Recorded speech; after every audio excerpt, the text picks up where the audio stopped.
Viena no interesantākajām un īpašākajām platēm manā ierakstu kolekcijā ir šī te Čārla Lloyda kvarteta albums koncerts Tallinas džēza festivālā 7. gadā. Pats fakts, ka tādi mūziķi kā Keith Jarretts, Dejonette un Čārls Lloyds ir uzstājies Baltijā, manuprāt, ir ļoti zīmīgs. Un tas man likās wow. Tas veicināja man interesi par Tallinas džēza festivālu. Kas tas bija festivālu un kā šie mūziķi nonāca līdz tajā laikā Padomju Savienībai, līdz Baltijai un kā tas ierezonēja. Un interesējoties par šo, es atradu informāciju dažās grāmatās. Dzīve mani saved kopā ar cilvēkiem, kas pat klātienē ir bijuši šajā festivālā, un par to es gribu dalīties ar jums.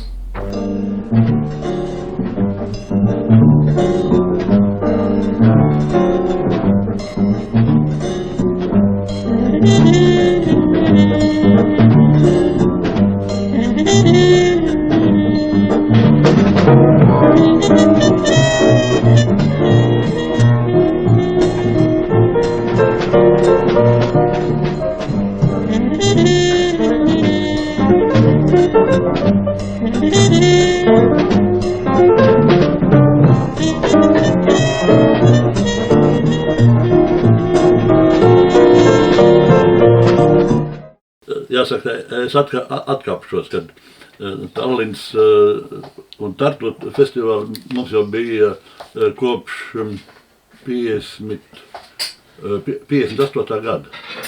Bija tā, kad Tartu ir decembrī un Tallinā ir aprīļa beigās, maija sākumā. Un pirmie festivāli jau mēs piedalījāmies bija no kopš 58. gada. 58., 59., 60. Nu, un tad man bija pauze, bet ar Robiško un vēl kas tik Rūmiņš un Zīters un vēl daži, kas jau, protams, katru gadu braukāja tur. Nu, lūk, un par šito te, kas ir 67, tas bija pirmais tik liels, nu, iepriekšējais 66. gadā. Tad mēs tur bijām ar, vismaz šitie, turisti bija. Tas 67. gads. 67. gads. Kā vispār jūs jau pirms tam bijāt braukuši šiem festivāliem, kā turisti, kā klausītāji? Arī dalībnieki. Arī dalībnieki un tie organizatori jau bija pazīstami. Jā, tie jau būtībā bija vieni tie paši. Kas te bija cilvēkiem, kas taisīja tādi paši? Būtībā kodols bija Uno Naiso. Jā. Nu, un tad viņa tur visādāk muzīt, šitos te Raivo Tamiks, baigi aktīvais pianists. Bet viņš kaut kā pazudis tagad pēdējos gados. Pat nezinu, ka viņš palīdzis ir. Nu, jāsaka tā, ka viņš bija, Uno Naiso bija kodols. Viņš pats, Uno Naiso spēlēja klavieres, spēlēja trombonu un kontrabas, ko vajadzēja. Un mums to bacili iedeva Bruno Ai. Jo Bruno Ai tātad tas bija muzīķis. Viņš atspēlēja gitāru, kontrabasu, dziedāja. Un bija sportists baigās. Viņš bija gan basketbolists, gan ūdens polo spēlēja. Pēc tam bija akties arī. Un vēl bija rakstnieks pēc tam. Öö on pime soe ja paistab kuu. Pimedus on pargid hei. Suudlust varjab pink võidne puu. Oma tuba puudub meil. Rīgā operetes teātrī 18. martā notika atlases konkurss, kurā startēja 3 Latvijas džeza kolektīvi. Par ceļojumu uz Tallinu cīnījās Rīgas Dixielands, Vladimira Vjadro un Eināra Raibā kvintets, kā arī zvaigznītes mūziķi, pieteikti kā Padomju armijas kvartets. Žūrijas komisijā darbojās latviešu džeza cēlmolzis Ivars Mazurs, komponisti Ivars Vīgners un Edmunds Golšteins un citi šī žanra entuziasti. Vērtētāji nolēma uz Tallinu sūtīt Padomju armijas Baltijas apgabala celtniecības daļas džeza kvartetu Ulda Stabulnieka vadībā, par ko citi džezmeņi bija diezgan dusmīgi un aizvainoti, jo sacensība bija sīva. Tā raksta Daiga Mazvērsīta grāmatā par Uldu Stabulnieku. Tālāk jau ir orgkomiteja, un es biju šitās te no Tallinas džēza festivāla orgkomitejas pārstāvs Rīgā. Un man ir pilnvaras, kad es varu rīkot šito atlases koncertu, un es sarunāju telpas, es sarunāju biļetes. Tātad žūrijā bija Mazurs, Vīgners, Golšteins, Inkulis. Ir tas Kirova rajonas pirmais sekretārs. Nu, tā ir valdība. Nu, un Jučenkovs ir no Pēterburgas, kas būtībā ne no pirmā, bet no pēdējiem, no 50. Gadu vidus, viņš ir Tallinas džēza festivāla, kā saka, komiteja, tā ir orgkomiteja iekšā. Nu, viņš tā kā mākslinieks padoms loceklis. Nu, un tad tālāk bija, kas ir Gruģins, tas ir Tallinas džēza festivāla orgkomitejas loceklis, nu un es. Un mūziķi faktiski jums jau bija zināmi, ja, kas mums kur bija arī apvienībā, vai jā, un kas tad ir 67. gadā, kas pretendē uz to braukšanu? Jo vieta ir tikai viena, ja, es saprotu. Divas, otra nav, viņam nav jāuzstājās, bet viņš vienkārši tajā džēza parādē, pa ielām. Tas ir pa ielām, bet koncertā ir atsevišķi. Koncertā ir tikai viena vieta, jā, tādā gadā, jo vairāk nevarēja, fiziski nevarēja, jo pārāk daudz ārzemnieki. Jā. Tad ir 3, ja, kopā? 3, jā, kopā. Nu, bet par šito Rīgas Diksonu tas bija skaidrs reiz, kad viņi piedalīsies tikai ielas parādē. Nu, Tā faktiski tikai starp Zvaigznīti un Jadro. Zvaigznīti un Jadro. Un kāda tad bija tā, kas noteikti to, ka brauc Zvaigznīti? Principā jau, kad tad liela balsošanas nemaz nebija vajadzīga. Bija reiz skaidrs, ka brauks Stabulnieku Uldis ar Zvaigznīti. Okay.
Par šito te, par Viadro, viņš tomēr, viņš jau foršs viss ir, bet priekš Latvijas, kad viņš bija pārāk, tas bija Kails Džons Koltrēns.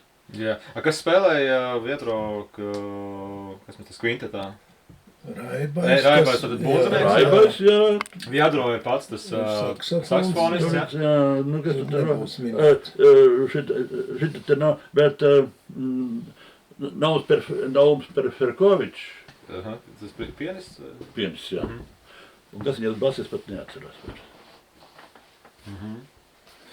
Un kā tad beigās Viedro kvintets uzņēma to, ka brauc Stabulnieka zvaigznīti, jo, jo Stabulnieka grāmatā rakstīts, ka citi džezmeņi bijuši diezgan dusmīgi un aizvainoti. Jo sacensība bija sīva. Nu, kā šo var komentēt? Tā bija kā raksta vai bet tā arī ir bišķiņ interpretācija. Jā, nu mums tad varbūt otrs skats tagad. Kā vienkārši fiziski nebija iespējams visu paņemt. Nu, tas jā, bet runa ir par reakciju. Par reakciju, jā. Viedro varbūt pēc tam mēnesi tev nesveicināja. Nē, mani nesveicinās vispār pēc tam pārsteigts, man sveicināties Robiško. Tas bija. Kad viņš nu, pagaid Raubiško, tad bija sastāv no tiem 5 sastāviem, no kuriem tie 2 neieradās. Jā. Viņš bija jūrnieklubs.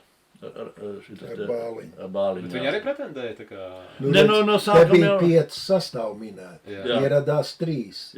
Tātad no tiem 2 viens bija Raubiško sastāv. Kāpēc viņš neieradās? Acīm redzot, ambīcijas neļāva vairāk. Es tikai varu tulkot tā, vai ne, varbūt viņam bija cits iemesls vai kaut ko. Bet vienkārši mēs jau tik ilgi bijām draugos ar Robiško, vai ne, un te bija tā robeža, nav vairāk. 175 mūziķi ieradās Tallinā. 28 ansambļi. No Baku, Habarovskas, Kaļiņinas, Kuibiševas, Ļeņingradas, Ļvovas, Maskavas, Novosibirskas, Rīgas, Bilisī, Tulas un Viļņas, kā arī ārzemju viesi. Un šeit ir mūziķi no Stokholmas, Arne Domnerus sekstets, Kurta Jernberga kvintets, Erika Lindstroma kvintets, Heiki Laurilā trio no Helsinkiem, Zbigņeva Namislavska kvartets no Varšavas un, protams, Charles Lloyd's American Jazz Quartet from New York. Šo notikumu atspoguļoja tādas ziņu aģentūras kā Reuters, CBS un BBC. Filmēja Igaunijas televīzija un priekšnesumus ierakstīja un vēlāk arī izdeva labeli Melodija un Atlantic Records.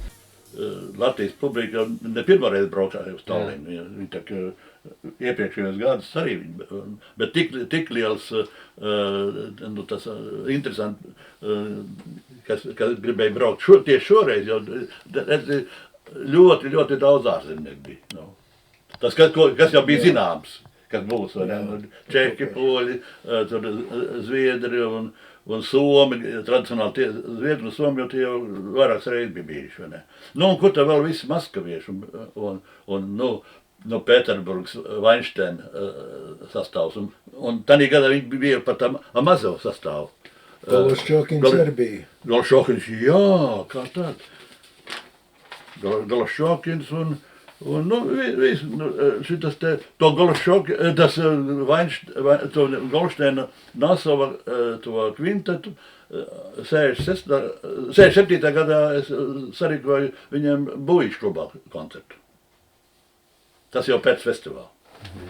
Nu, un bija arī nojausma, ka tur būs tas Lloyda? Jā, oficiāli viņš nebija, bet kaut kur aprīļa beigās jau bija zināms, kad būs jau Lloyds arī. Jā, un tad ažiotāža liela. Protams. Es strādāju šitai te kafejnīcas salona, tas bija tā kā džēz kluba filiāla. Visu laiku tas raustīja. Naču, šito vajag pieredzēt, viņš atnesis, vai ne, ka grib piedalīties, vai ne, un tā. Un man ar tiem igauņiem bija diezgan laba sadarbība, kad, teiksim, tie, kas pasūtīja pie maniem biļetes, varēja zināt, ka viņiem arī būs nakšņot. Ne jau viesnīcā, vai ne, bet studentu kopmītnēs, kaut kāds strādnieki, tur kaut kādās kopmītēs un tā. Un būtībā šitie visi pārsvarā jau bija nodrošināti, ka viņiem būs kur pārrišņot. Tomēr tās ir 4 dienas. Un es taču kāds 2-3 reizes braucu uz Tallinu pēc brīdiem pakaļ. Un būs kādreiz laiks, es parādīšu, cik man ir palicis no tā, ko man neizņēma. Vienkārši pasūtīts ir, bet tas brīdis atrodas pie manīm. Cik vispār daudz bija ietilpība? 4000. Tur bija 4000. Manēžā, jā? Manēžā, jā. Kalē manēžā. Cik 4000? 4000, jā. Un no Latvijas tad zinām, no tam 500. 500 jā. Tas nav maz.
Tātad 11.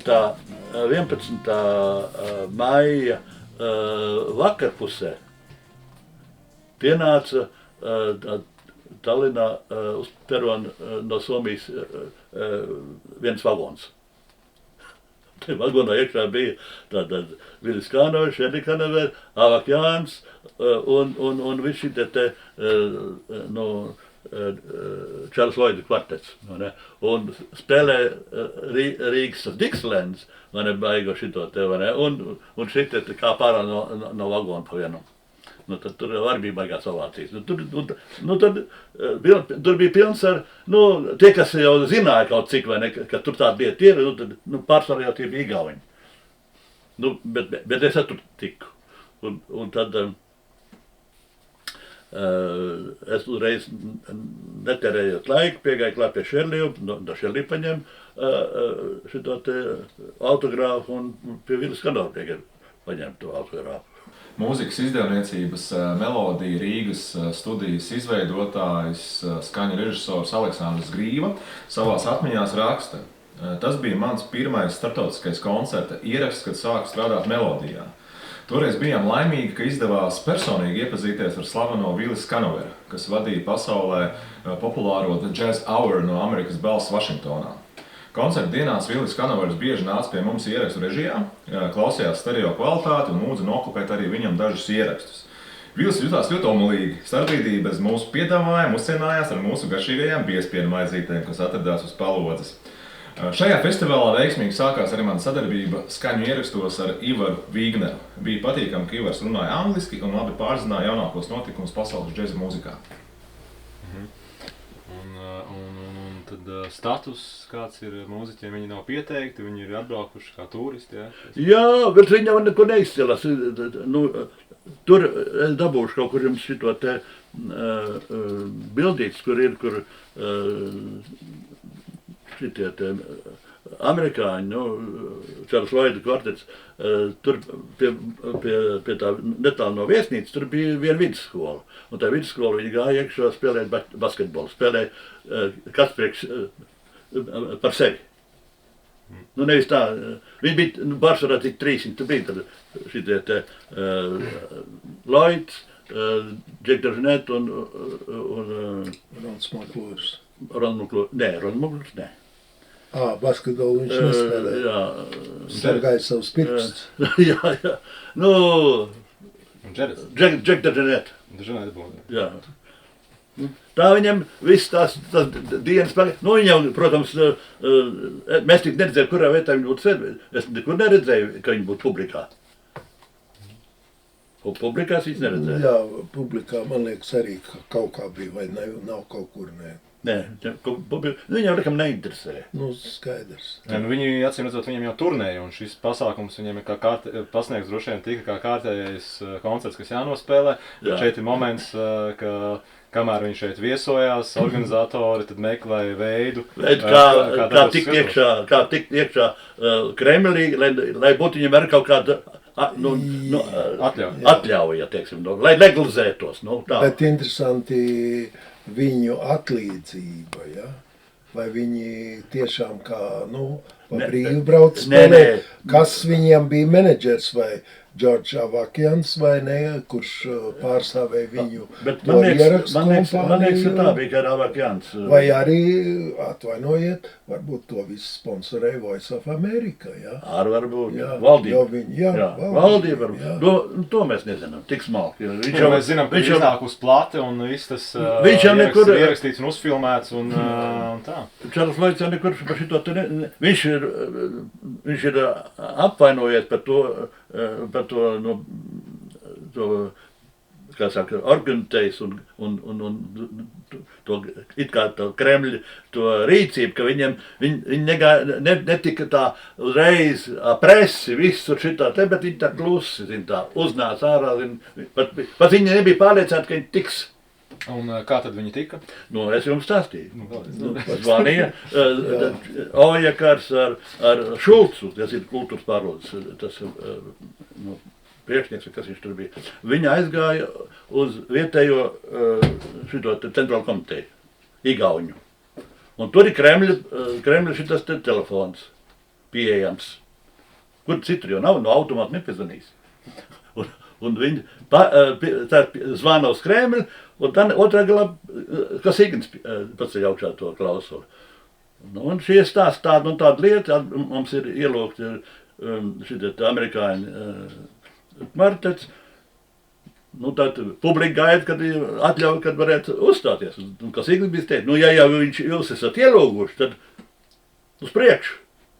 Redz, kas Igns ir, viņam viena no lielākām Krievijā bija Mails Devis plaši šitām koalīcijām bija. Vispār viņš jau baigi, viņš ir Pēterburgietis un inženieris. Viņš jau viņam jau ar komunistiem jau principā nekas nesaistīja. Viņš bija, principā viņš atpūtās Rīgā, pie viņa gāja ļoti daudz vietēju klāsu. Labi, nē, no tēmas. Ja šī ir labi. Jā. Kas Igns saka, spēlējiet? Jā, spēlējiet, un tas bija tā kā starts stāvies.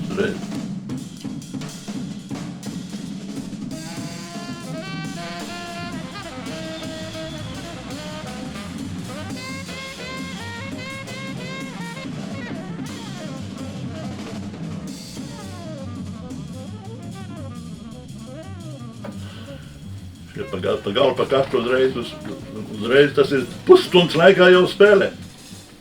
Kas notika zālē? Roksins. Tur viņš uzņēma ļoti. Jāsaka, gan ar publiku, es domāju, ka pat nezināju, kas tas tāds, viņi nebija dzirdējuši. Tanī brīdī viņš jau nebija zvaigznes.